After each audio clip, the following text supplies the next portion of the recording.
Priority basis का क्या मतलब होता है, ये आज की इस वीडियो में सीख लेते हैं।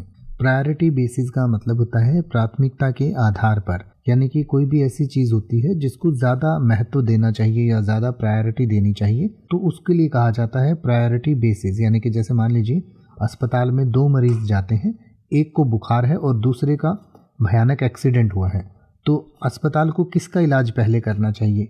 तो पहले जिसका एक्सीडेंट हुआ है, यानी कि जिसके मरने की ज़्यादा संभावना है, उसका पहले इलाज किया जाएगा। तो हम कहेंगे कि उसका प्रायोरिटी बेसिस पर इलाज हुआ, यानी कि उसको प्राथमिकता दी गई, उसका इलाज पहले किया गया।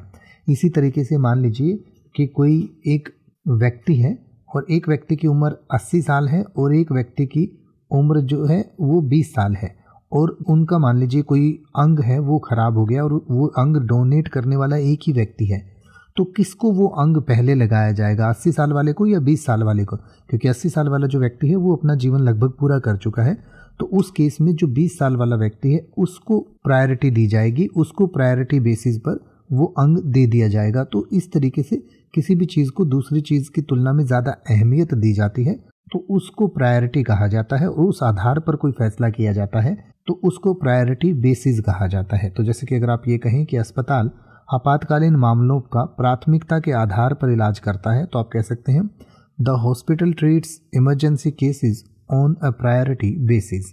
या अगर आप ये कहना चाहें कि प्रबंधक अत्यावश्यक मुद्दों को प्राथमिकता के आधार पर संबोधित करेगा, तो आप कह सकते हैं the manager will address the urgent issues on a priority basis. अब आप किसी भी वर्ड का मतलब हिंदी और इंग्लिश में YouTube पर सर्च कर सकते हैं, आपको मेरी वीडियो मिल जाएगी जिसमें आप बिना किसी फालतू बकवास के सीधा उस वर्ड का मतलब समझ पाएंगे। तो ऐसी ही वीडियोस को देखते रहने के लिए चैनल को सब्सक्राइब करें और बेल आइकन को प्रेस करें।